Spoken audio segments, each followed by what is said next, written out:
Welcome to Not Milk Never Milk. Subscribe if you're lactose intolerant. In this video, I will explain how to make dog broth.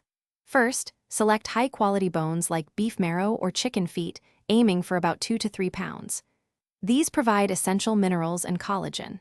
Next, add dog-safe vegetables such as carrots, celery, and a small amount of parsley for extra vitamins.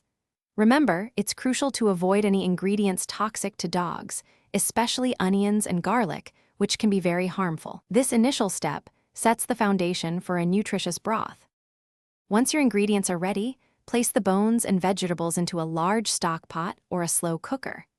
Ensure everything is fully submerged by adding filtered water, covering the contents by about 2 to 3 inches.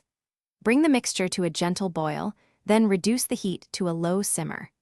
Allow it to cook for a long duration, ideally between 12 and 24 hours, to extract all the beneficial nutrients and collagen. After the long simmering process, carefully strain the broth using a fine mesh sieve or cheesecloth. This step removes all bone fragments, vegetable pieces, and other solids, leaving you with a clear liquid. Let the broth cool down completely to room temperature. As it cools, a layer of fat will likely solidify on top. Skim this off before storing, as too much fat isn't ideal for dogs.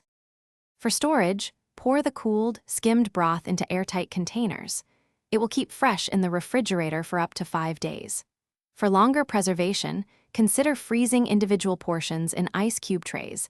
These can last for up to 6 months. You can serve this nutritious broth over your dog's food or as a hydrating treat. Remember to check the description for a link to the Owala water bottle and other great deals. It's a fantastic way to add extra hydration and flavor to their diet. Thanks for watching. If this was helpful, leave a like and consider subscribing. See you next time.